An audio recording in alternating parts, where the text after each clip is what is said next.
حضرات محترم، اس ملک کو ہم نے آزاد کرایا، ہم نے اپنے لہو سے اس سرزمین کو سینچا ہے۔ آج ہم پر ہی اس ملک کی سرزمین کو تنگ کیا جا رہا ہے۔ ہم سے ہماری مسجدوں، قبرستانوں اور درگاہوں کو چھیننے کا کالا قانون بنا دیا گیا ہے۔ آج ہم اور آپ جس لڑائی کے لیے جمع ہوئے ہیں، یہ اصولوں کی لڑائی ہے۔ یہ ہمارے وقف ایکٹ، ہماری یہ جنگ وقف ایکٹ 2025 کے خلاف ہے۔ یہ لڑائی دراصل اس ملک کے سیکولرزم کی حفاظت کی لڑائی ہے۔ ہماری یہ لڑائی ہندوستان کے کانسٹیٹیوشن کی حفاظت کی لڑائی ہے۔ ہماری یہ لڑائی جمہوریت کی بقا کی لڑائی ہے۔ ہماری یہ لڑائی سیکولرزم کی مضبوطی کی لڑائی ہے۔ ہماری یہ لڑائی دستوری حقوق کے تحفظ کی لڑائی ہے۔ ہماری یہ جنگ اس ملک میں دستور کی بالادستی کی جنگ ہے۔ ہماری یہ جنگ گیا میں بودھ وہار پر بدھسٹوں کے حق کی لڑائی ہے۔ ہماری یہ لڑائی جین مندر پر جین سماج کے حق کی لڑائی ہے۔ ہماری یہ لڑائی ظالم کو ظلم سے روکنے کی لڑائی ہے۔ ہماری یہ لڑائی انصاف اور حق کی لڑائی ہے۔ ہماری یہ لڑائی مسلمانوں کے ساتھ ساتھ ہمارے یہاں بیٹھے ہوئے عیسائی بھائی، جین بھائی، بدھسٹ بھائی اور غیر مسلم ہمارے برادران وطن، ان سب کے ساتھ میں انصاف پسندوں کے ساتھ مل کر لڑائی ہے۔ ہمارا آج کا یہ احتجاج حکومت کے ایوانوں کو یہ بتانا چاہتا ہے کہ یہ وقف ایکٹ 2025 غیر آئینی ہے، غیر دستوری ہے اور غیر جمہوری قانون ہے۔ یہ مسلمانوں کے مذہب میں مداخلت کرنے والا قانون ہے۔ یہ قانون مسلمانوں کو ان کے مذہبی شعائر کو چھیننے والا قانون ہے۔ یہ قانون مسلمانوں کے ان کے دستوری حقوق کو چھیننے والا قانون ہے۔ یہ قانون ملک میں جمہوریت اور سیکولرزم کو توڑنے والا قانون ہے۔ یہ قانون مسلمانوں سے ان کی عبادت گاہوں کو چھیننے والا قانون ہے۔ یہ قانون ہمیں قطعاً منظور نہیں ہے۔ یا آپ کہو کہ تم کو یہ منظور نہیں ہے، ہم کو وقف ایکٹ 2025 منظور نہیں ہے، ہم کو یہ وقف ایکٹ 2025 ہرگز منظور نہیں ہے۔ یہ قانون ہمیں قطعاً منظور نہیں ہے۔ ہم سپریم کورٹ کی عبوری راحت پر، انٹرم ریلیف پر مطمئن نہیں ہیں۔ ہمارا یہ مطالبہ ہے کہ یہ قانون مکمل طور پر واپس لیا جائے۔ وقف ترمیمی بل واپس لو۔ یہ وقف ترمیمی بل واپس لو۔ حضرات محترم، میں صرف 3 باتیں آپ سے مختصراً عرض کرنا چاہتا ہوں۔ پہلی بات یہ ہے کہ سپریم کورٹ نے اس نئے ترمیمی وقف ایکٹ کی صرف 2 دفعات پر عبوری پابندی لگائی ہے اور ہم کو انٹرم ریلیف دیا ہے، جو کہ خوش آئین تو ضرور ہے لیکن قابل اطمینان نہیں ہے۔ ابھی وقف کی جائیداد پر لمیٹیشن ایکٹ کا نفاذ باقی ہے، جو ناجائز قبضوں کو قانونی طور پر مالک بنانے کا کام کرے گا۔ ابھی بھی واقف کے لیے 5 سال قدیم باعمل مسلمان ہونے کی شرط باقی ہے، جو پرانے اوقاف کو خطرے میں ڈالنے کے ساتھ ساتھ وقف کے راستے محدود کرتا ہے اور لمٹ کرتا ہے۔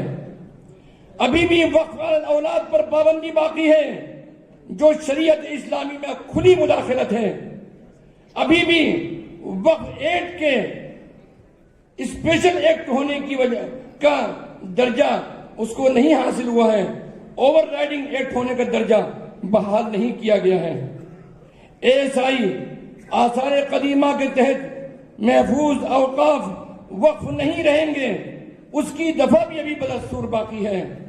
الغرض اس ایکٹ میں لائی گئی 44 ترمیمات میں سے صرف 2 دفعات پر عبوری پابندی سے ہمیں مطمئن ہو کر نہیں بیٹھنا ہے۔ ہمارا یہ احتجاج آخری سانس تک جاری رہے گا۔ یہ نیا وقف ایکٹ پورا کا پورا غیر آئینی، غیر جمہوری، ظالمانہ اور مسلم دشمنی پر مبنی قانون ہے۔ جب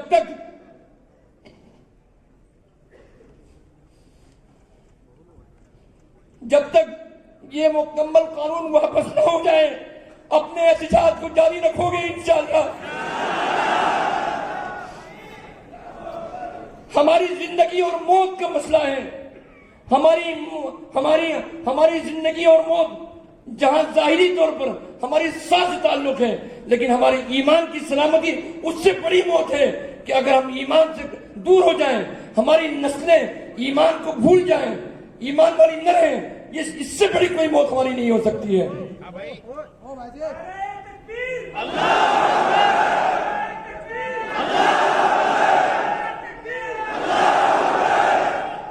وقف کا ترمیمی بل، یہ کہا جاتا ہے کہ یہ پراپرٹی کا مسئلہ ہے۔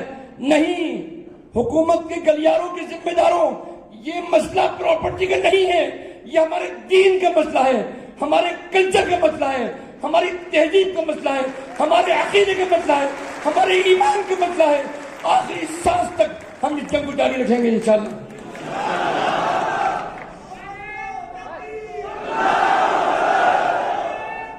یہ مسئلہ اللہ کی ملکیت کی حفاظت کا ہے، ہمارے دینی شعائر کے تحفظ کا مسئلہ ہے، ہماری مسجد، مدرسہ، قبرستان اور درگاہ کی حفاظت کا مسئلہ ہے۔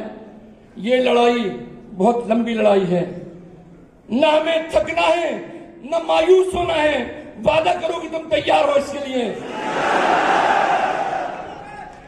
ہم لڑیں گے اور انشاءاللہ جیتیں گے بھی۔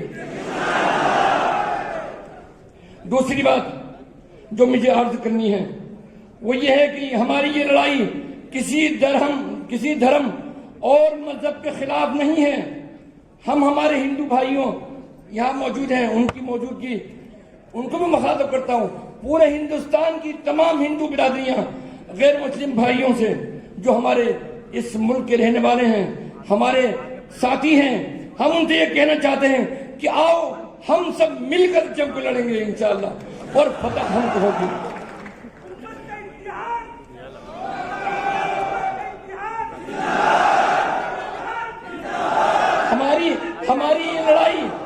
ہماری یہ لڑائی ظلم اور ناانصافی کے خلاف ہے۔ یہ لڑائی ہندو اور مسلمانوں کے درمیان نہیں ہے، یہ تانا شاہی کے خلاف لڑائی ہے۔ ہماری یہ لڑائی قانون کی بالادستی کے لیے ہے، ہماری یہ لڑائی آئین ہند کی بقا کے لیے ہے۔ یہ وقف کی لڑائی صرف مسلمانوں کی لڑائی نہیں ہے، یہ تمام انصاف پسند لوگوں کی لڑائی ہے۔ یاد رہے کہ اگر آج دستور ہند کے خلاف اس کالے قانون کے نفاذ میں یہ لوگ کامیاب ہو گئے تو یاد رکھیے آج مسلمان نشانے پر ہیں، کل سکھ ہوں گے، پرسوں عیسائی ہوں گے، اور ایک ایک کر کے سب کا نمبر آگے آئے گا۔ کیونکہ ظالم کے شکم کبھی سیراب نہیں ہوا کرتے۔ اگر تمام ہندوستانی مل کر، خواہ وہ ہندو ہوں یا مسلمان ہوں، سکھ ہوں عیسائی ہوں، مل کر اس ظلم کو روکنے کے لیے اٹھ کھڑے نہیں ہوئے، یہ لوگ کانسٹیٹیوشن کی ایک اینٹ بھی کھسکانے میں کامیاب ہو گئے، تو یاد رکھیے اس ملک میں نہ جمہوریت باقی رہے گی، نہ سیکولرزم باقی رہے گا، نہ انصاف ہوگا، نہ قانون کی بالادستی رہے گی۔ آج ہم پر ظلم ہو رہا ہے، کل دوسرے طبقات کا بھی نمبر آئے گا، جس کی شروعات ہو چکی ہے۔ بمبئی میں 90 سالہ قدیم جین مندر پر بلڈوزر چلا دیا گیا ہے۔ بہار کے ضلع گیا میں بدھسٹ اپنے بودھ وہار کو بچانے کے لیے احتجاج کر رہے ہیں۔ کیرلا کے چرچ پر بھی دعویٰ ٹھوک دیا گیا ہے۔ اس لیے میں اس ملک کے تمام باشندوں سے کہنا چاہتا ہوں، میں آج عزت پہ ہوں، میں آج عزت پہ اگر ہوں تو خوش گمان نہ ہو، چراغ سب کے بجھیں گے، ہوا کسی کی نہیں ہے۔ تیسری اور آخری بات جو مجھے عرض کرنی ہے آپ سب حضرات کے سامنے، وہ یہ ہے کہ اس حکومت نے وقف کے خلاف جھوٹ کا ایک پہاڑ کھڑا کر رکھا ہے۔ جھوٹ چھوٹے سے نیتا سے لے کر بڑے سے بڑے نیتا نے جھوٹ بولنے میں ایک دوسرے کو پچھاڑنے کا مقابلہ کر رکھا ہے۔ بے حیائی کے ساتھ پارلیمنٹ میں جھوٹ کا سہارا لیا گیا ہے۔ وقف کے خلاف بہت سارے جھوٹ اور نیریٹو کھڑے کیے گئے۔ ابھی مودی جی نے کچھ مسلم نما لوگوں سے مل کر وقف ایکٹ بنانے میں مبارکباد وصول کر رہے تھے۔ بہار کے گورنر بول رہے ہیں کہ اس سے پسماندہ اور غریب مسلمانوں کو فائدہ ہوگا۔ حقیقت یہ ہے کہ اس وقف ایکٹ کی ایک بھی ترمیم ایسی نہیں ہے جس سے کسی بھی مسلم کو، خواہ وہ کسی بھی مسلک کا ہو، پسماندہ ہو یا غریب ہو، مرد ہو یا عورت ہو، کسی کو فائدہ پہنچنے والا نہیں ہے۔ یہ ایک مکمل طور پر وقف کے تصور اور وقف کی اسلامی اسکیم ہی کو ختم کرنے والا ہے۔ لہذا ہم سب کی ذمہ داری ہے کہ ہم میڈیا اور سوشل میڈیا کے ذریعے ان پروپیگنڈوں کا جواب دیں، اور ہر شہر اور ہر ضلع میں وقف کانفرنسیں اور راؤنڈ ٹیبل میٹنگ کر کے لوگوں کو اس کی خامیاں بتائیں۔ میرے عزیزوں، بزرگوں اور دوستوں اور ہماری بہنیں، آخری بات ہم یہ بات کہنا چاہتے ہیں کہ ہم سب کو ہوشیار رہنے کی ضرورت ہے، کیونکہ حکومت ہماری صفوں سے میر جعفر اور میر صادق کھڑے کرے گی اور کر رہی ہے۔ جو بھی اس قانون کا حمایتی ہو وہ مسلم قوم کا میر جعفر اور میر صادق ہے۔ اپنی صفوں میں ایسے لوگوں کو پہچان لیجیے اچھی طرح، ان کے بہکاوے میں ہرگز نہ آئیں۔ نتیش کمار، چندر بابو نائیڈو، چراغ پاسوان، اجیت پوار، جیتن رام مانجھی، جے چودھری وغیرہ نے کھل کر اس بل کی موافقت کی ہے اور اس بل کے پاس ہونے میں پارلیمنٹ میں ساتھ دیا ہے۔ مسلمانوں کی پیٹھ میں ان لوگوں نے چھرا گھونپا ہے۔ میری تمام مسلمان اور انصاف پسند شہریوں سے گزارش ہے کہ ان پارٹیوں سے اور ان کے لیڈروں کو اچھی طرح پہچان لیں۔ یہ کانسٹیٹیوشن کے مخالف ہیں، یہ ظالم کی حمایت کرنے والے ہیں، یہ ملک کی جمہوریت کے مخالف ہیں۔ صرف کشتی بدلنے سے ان کی حقیقت نہیں بدلے گی۔ اس لیے یا تو حکومت کو قانون واپس لینے پر مجبور کریں، یا پھر ہر جگہ ہمیشہ کے لیے ہماری مخالفت کے لیے تیار رہیں۔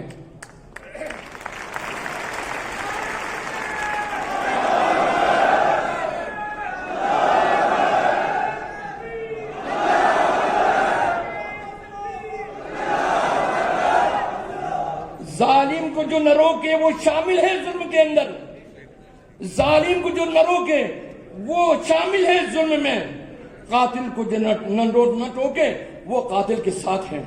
وآخر دعوانا ان الحمدللہ رب العالمین۔